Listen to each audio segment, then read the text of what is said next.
What's up, guys? It's Mitch or Deity, and it looks like we finally have a little bit of content in Epic 7 coming, but it's probably going to be another dead week. So, first off, we'll start with a 1 minute update, and there is a new character coming. I think they're shown, yeah, right here. So, new character Fenne? I don't know how to say her name, probably Fenne. She will go over her kit. She looks pretty cool. I did a quick look at everything. I was hoping that there'd be Stove patch notes up, but Stove doesn't have anything on it yet. So she comes out next week. All right, so still nothing this week. Also, we have Lone Wolf Peira. We'll see her skill kit, I would assume, next week. And then new exclusive equipments for Sez and Lidica. So Lidica just... Did they really just get rid of Lidica banner and give her that? Is Lidica banner over? And then we have new Rift. Oh my gosh, wait. If they did that, that's so scummy. Guys, is Lidica banner still going or is it over? I feel like it's over, and now they give her an exclusive equipment when most people didn't pull on her. Tell me the banner's still here. If it's not, that's really scummy. Okay, next up we have Rift Season 3. So Rift Season 3 starts next week as well. That's actually exciting. I love making my first Rift team.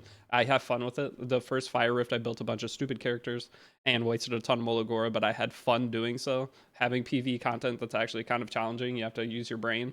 Or you just go to a guide after a day or two and see how other people do it and copy it. But I want to be the person that experiments and finds the actual way to do it. So that'll be fun. New arena season has penetration gear. That looks good. And then we have our 3 banners, Kayron, Elena, and Chloe. Elena's the only one I would potentially summon on, but probably would not summon at all. I'd just wait till Fenne. Fenne looks definitely better than any of them. So Fenne comes out next week on the 23rd. So still literally nothing this week. Maybe there's still a week left of Blooming Lidica. And then we have our Mystic pool starts on 130. So you have 2 more weeks to save up to get Mystic medals for. Lone Wolf Peira looks design-wise pretty dang good. That looks really good. I am happy with that design. So now, next up, we're going to go ahead and check out the Fenne Preview. So Fenne Preview, let's go ahead in here. And she looks weird, okay? So Fenne I'll kind of skip forward a little bit in this real quick. So Fenne, she's a Soul Weaver. She has 100 base speed, really slow, really low attack, but she technically scales off attack, which is also weird.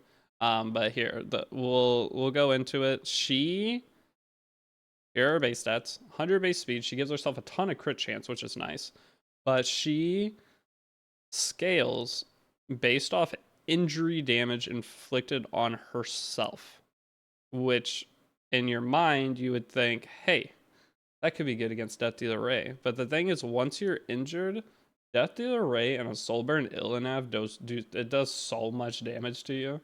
Is this gonna work? I don't know. It seems like this character just kills itself against kind of the core meta. Like ML Illinav, 1 S1 Soulburn, once this is already injured, you're gonna be hitting for infinite damage. And Death Dealer Ray just S1. And you're gonna hit like Death Dealer Ray does like half of or 3/4. It's a lot.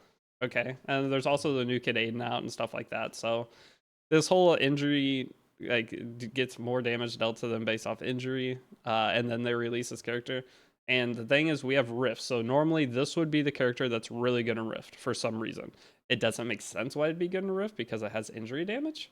And that's not a PvE thing. So I'm really curious on the whole rift cycle thing.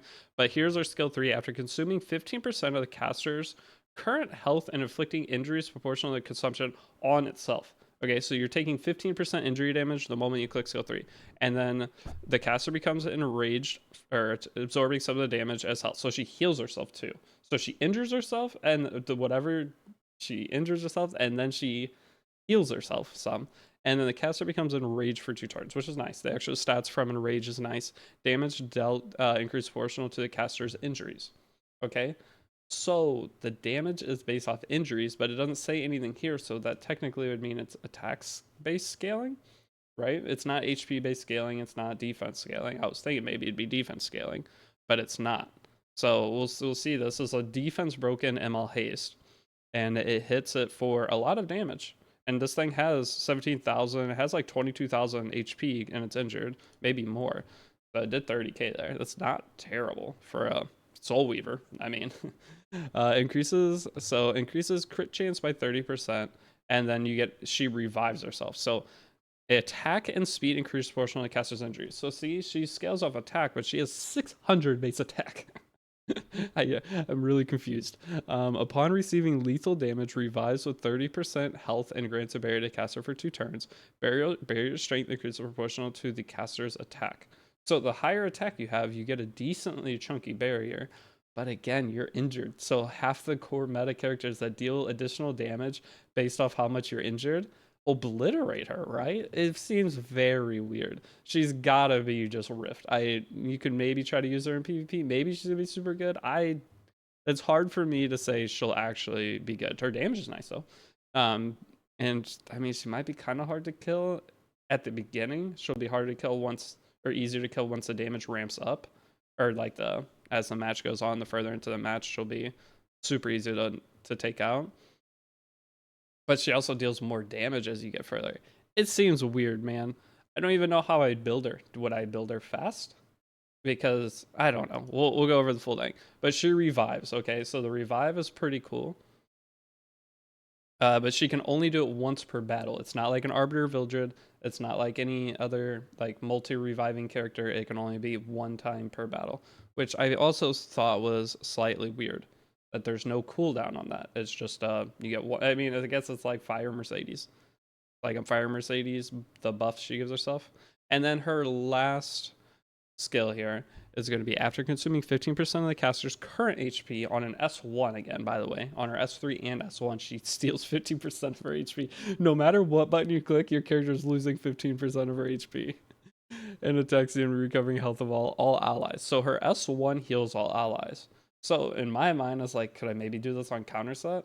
But if she's on counter set, she's gonna be so slow that Deity and ML Ilanav are going to obliterate her in a match, right? The moment they get to a turn and can soul burn S1 on Ilanav or just S1 on Deity, you're cooked. Like you're taking so much damage. When it is the caster's turn, if the caster is in rage, activates Embrace as an extra attack. So it can get 2 hits, but only on its turns. That makes counter set not make sense either. But Embrace attacks enemies and grants immunity to the caster for 1 turn. Damage shall increase proportional to the caster's injuries. Okay, so I know it doesn't proportional to her injuries on herself. So I don't understand that scaling. Is the scaling injury scaling first? I'm guessing it's got to be an attack scaling attack that gets a multiplier based off injuries. Right? I think. Okay, but here we go. So she injures the opponent there too, which is because of her artifact, which we'll go over in a second. But those 2 hits, I mean, she injured right there 20% of the Ilanav's HP, but the thing is that the Ilanav S1s are back. She's dead. Alright, here's the artifact. The artifact gives 16 crit chance, but it's... Alright, let's all take a moment to appreciate that this artifact is for Soul Weavers.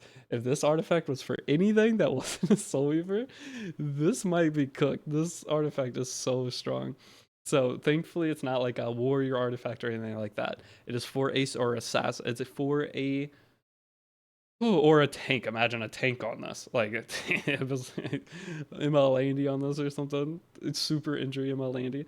Okay, but let's just appreciate it's for Soul Weavers. Now, crit chance up to 16%, and after a single attack, a critical hit inflicts injuries equal to damage dealt up to 12% of the target's max health. So with her attack, she hits twice if she's in rage, right? So you can get 24% injury off an S1, and your S3 is also going to do 12% injury. So it's okay. It's like a little extra injury damage. It's a cool, unique artifact, but again, I'm super thankful that this artifact is only for Soul Weavers, because damage Soul Weavers are not a very consistent thing. Okay, so in here, we are going to... I think patch notes are up in 3 minutes, so we'll check that. So here is the new Rift. The new Rift. So Magic Nail. Wait, are we gonna have to build Chloe? And it gave an ability Discharge. This seems like a very weird Rift cycle.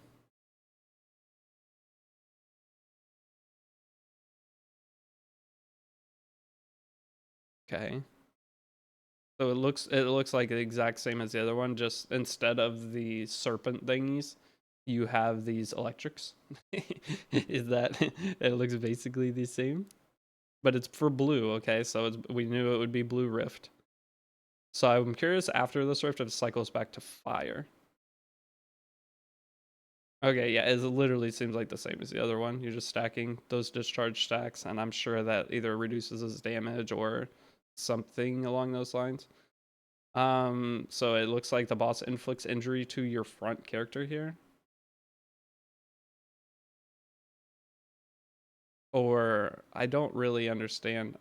I wonder how you get the discharge stack. So that might be from doing injury damage. Which Magic Nail doesn't give injury, does it? No. I don't know. I don't know why she would be considered good here. She's an I guess just her damage scaling is nice. Because you can't injure this boss, so she never like ramps up and gets more HP or more damage. Hitting 150k.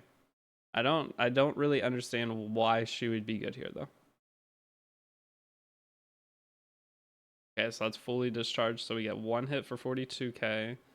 And then the next hit. So yeah, it's not ramping up her S1 damage because you can't injure bosses.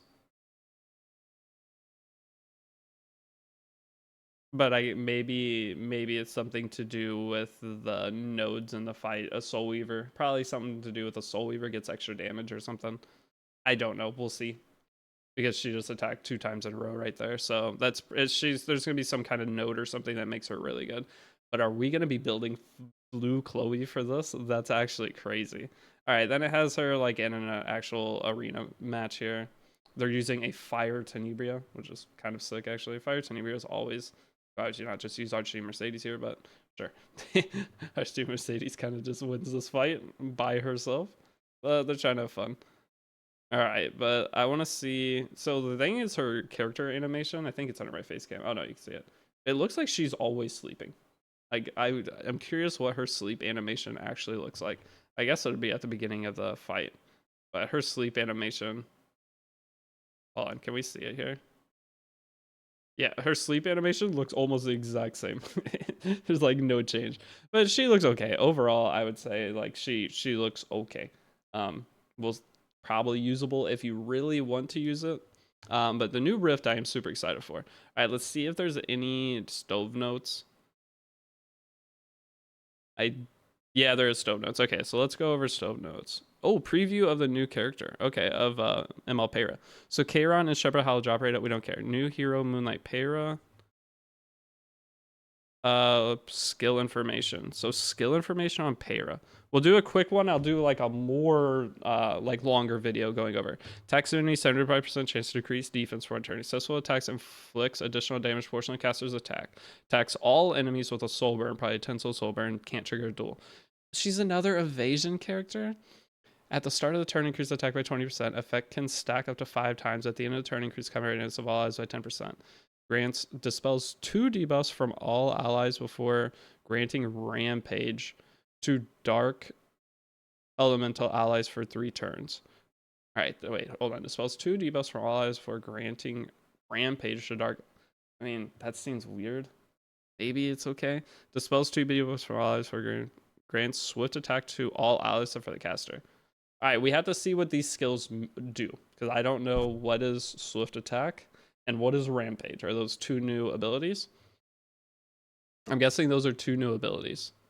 So she looks damagey, but also cleanse, also has evasion. But the problem is our S2 is a passive that can just be sealed. Right. Start a turn, increases attack by 20%. So she ramps though. So I mean, the more turns she takes, the end of turn increases combat radius of allies by 10%. Kind of nice. I don't know. It's like I don't know. It seems cool. I'm really curious about the skill 3 because she cleanses. She's a damage dealer that cleanses, which I love those. But the problem is her skill 3 is also a non-attack. But it gives her an extra turn after the awakening. And Rampage increases evasion and speed by 20%. Wait. So you compare with like the new Dark Aiden. Okay, so Rampage is extra evasion. Oh my god, the new Flan. All right, so new extra evasion. All right, that's what Rampage is. Hey, okay. This is pretty cool. All right. So new Peira information. All right, what else do we got here? We have the update content. We have maintenance. Okay, so there's maintenance tonight, but this will be the end of the video. It's this right here. Let's say we got the new arena season begins. Then we have the new frames. We got new battle pass, which is looking like, does it show? Oh, the pen gear from the battle pass for arena. and it's pretty dang good. Oh, I need this ring so bad. Let's go. These boots are insane. Oh, the helmet's insane. This gear is the craziest gear of all time for battle passes. It's all perfect. This is literally all perfect gear. This is huge. This is a reason to be excited to play right here. Because I think you can actually buy. That's why they made it so good, is because you can buy the $30. So I think you get double, right? If you buy the arena pass or whatever, you get the set and you get another set of it. All right, so new exclusive equipment. Twirling removes 3 souls from the enemy when using twirling Thor. Ooh, steal some souls. That's not great. Zeo Ender to try to steal souls. Restricts all enemies for 2 turns when using Thor and Vine. Okay, increase the damage dealt by Fruit of Ecstasy by 10% and gives her extra effectiveness. Yeah, we'll see. In my opinion, none of those like stand out to me that that's super busted. The restrict sounds potentially nice. I don't know. Because the reason why restrict sounds nice is it gives an additional debuff on them, so your skill 3 hits for harder, almost guaranteed. So that's why that one sounds good. I think that would do more damage than the Fruit of Ecstasy one. So I like that, adding a bunch of extra debuffs to make your Blooming Litica stronger. And we have our Sezi. So an Apostle, it increases attack for this one. Increases damage dealt by Dark Shadow. Increases attack of the caster 2 turns when using Encroach. He always has attack buff when you're using Encroach because how people build him. So maybe that'll allow. And increases damage dealt by Encroach by 20%. I don't know if you do the Dark Shadow or the Encroach on him, but it says is a usable character. And that just makes him slightly more usable. Maybe he'll be kind of crazy now. There's not a character you have to go out of your way to use him though. You have to be like, I want to style on this guy. Okay, so now we have the new battle pass again. If it has a 901, they're generally worth buying. So you could buy that. Eerie, Night in the Shadow Garden, week 3. Okay, so week 3. All right, so all right, Biblis is still, or sorry, Litica is still on banner. We're good. I was worried about that earlier. She is still on banner. And then we have, you can spend energy probably this week to finish this up. And then we have the Rift boss coming soon. And then we have Hall of Trials boss rotation goes back to Elena. Other improvements, change minimum supported frame rate from 45 to 30 FPS. Okay. Added 120 FPS as maximum supported frame rate. Okay. So wait, is 120 FPS a new thing? They saw a theory restart had 120 frames per second, like, we gotta add this. All right, so that is everything. So the new character looks pretty cool. The new arena gear looks good. I don't know, there's some stuff, okay? This is finally a week that isn't completely dead. Or, well, this week is still pretty dead, isn't it? It's next week is when this stuff comes. So we have another semi-dead week. I do have to make 2 Raid Shadow Legends sponsor videos for this channel, so you're gonna see, if you watch certain videos, I'll warn you, but I do have 2 like little 90-second raid things I have to upload for the month, so there will probably be one of those like over the Peira video or something when I talk about her more in depth or something, but we will see. But thank you guys for watching. Content, I mean, this gear, I'm excited for this. I'm gonna roll this. So that's it. Thanks for watching. I'll see you all in the next video. Peace out.